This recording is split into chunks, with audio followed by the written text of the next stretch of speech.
Hello everyone! Again, welcome na naman dito sa aking YouTube channel. And today's video mga beshies, isang magandang pautangan online. Itong i-share ko sa inyo na kung saan pwede po tayong makahiram hanggang 500,000 pesos kahit first time mo na umutang. Pero syempre, nakadepende yung amount na mautang natin or i-approve ng pautangan na ito doon sa mga requirements nga po na i-submit natin. Trusted Cash Loan Partner. If declined sa bank and other loan apps, pwede niyong subukan yung ibang options.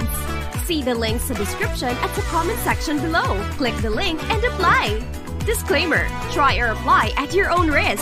ACOM Consumer Finance Corporation was established in the Philippines in July 2017 as a result of a synergetic collaboration between ACOM and Itochu Corporation, both based in Japan. Kaya talagang legit at maasahan natin ito kapag kailangan natin ng extra cash nga, di ba? It's either gusto mong magpakasal pero kulang ka sa budget, or meron kang pinapaaral pero kulang sa budget, or gusto mong ipa-repair yung bahay nyo, pwede mo itong i-consider na utangan. At ang maganda nga dito ay sa online po tayo mag-apply. Hindi mo kailangan ng agent or ahente para makautang dito kasi isa-submit nga lang po natin yung ating loan application online at pwede na nga po tayong makautang. So by the way, ilalagay ko na lang din yung link sa comment section at sa description below para sa mga gustong i-browse, sa mga gustong i-explore, yung pautangan na ito ay pwede nyo nga pong ma-check. Okay, so sabi ko kanina, pwede nga po tayong makautang dito sa ACOM hanggang 500,000 pesos.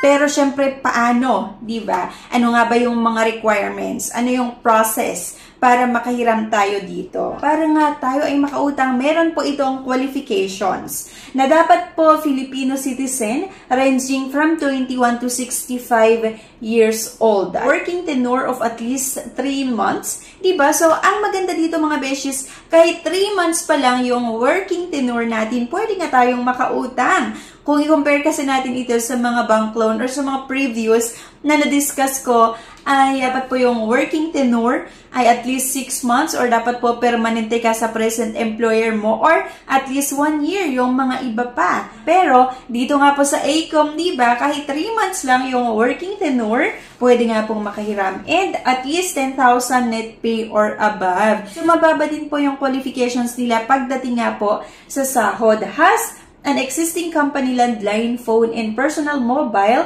and the present address must be within Luzon. O dapat meron ngang landline, and I'm sure naman kapag tayo isang empleyado, halos lahat naman po ngayon ay merong landline. 3 lang naman po yung pinaka na dapat meron tayo. Ang number 1, one valid government-issued ID. Number 2, yung employment proof and income proof. Company ID, certificate of employment with 3 months. And then the original payslip issued within 2 months. Kailangan din po natin ma-submit yun.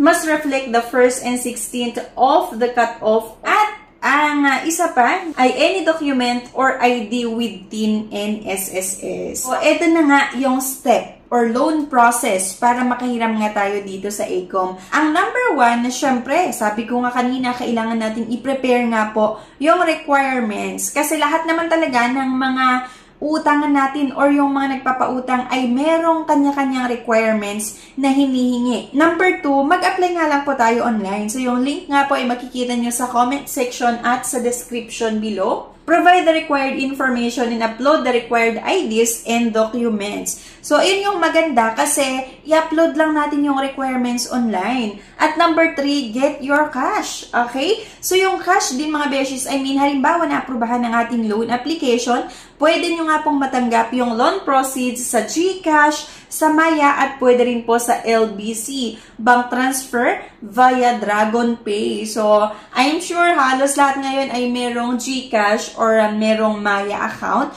O di kaya kung wala naman, pwede po nating makuha nga or matanggap yung loan proceeds via LBC. Tatawagan din naman po kayo ng ACOM, i-discuss sa inyo kung ano yung mga monthly amortization, meron ding isi-send sa inyo sa email, magkano yung naaprubahan, yung interest nga po na in-offer ng ACOM sa inyo, di ba? Number 4, repay your loan. Kailangan nating magbayad at Kapag naaprubahan ng inyong loan application dito sa ACOM, make sure lang po na magbabayad po tayo on or before yung due date para kapag natapos na nabayaran nyo nga yung loan nyo, ay pwede tayong makapag-reloan. So, yun naman talaga, kapag naaprubahan ka sa isang legit na nagpapautang, kailangan nating mag-build ng good credit standing. Para anytime na gusto mong utang ulit, ay mabilis lang yung pag-apply natin. Mabilis yung pag-approve nila. So, dito nga po pwede tayong magbayad or after receiving your statement of account or SOA, you can repay your dues via the following repayment channels. Pwede nga po tayong magbayad sa Bayad Center, pwede rin po sa GCash, sa Maya, 7-Eleven, Lazada, pwede nga rin po sa Shopee Pay, sa BPI at sa Click. So, eto mga beshes, yung feature or ACOM features. So, legit nga po and reliable. One of the leading personal loan companies in Japan with years of experience, authorized and registered with SEC or Securities and Exchange Commission in the Philippines. At yung interest nga din po nito or mababa din po yung interest kung i-compare natin doon sa iba't ibang mga OLAS na nagsisilabasan sa Google Play Store at sa App Store. Kasi dito sa ACOM, yung interest nga po ay 4.988% per month and is computed with the outstanding principal balance. At flexible terms nga din po ito, you can decide how long and how much to pay as long as it's the same as or higher than the required minimum payment.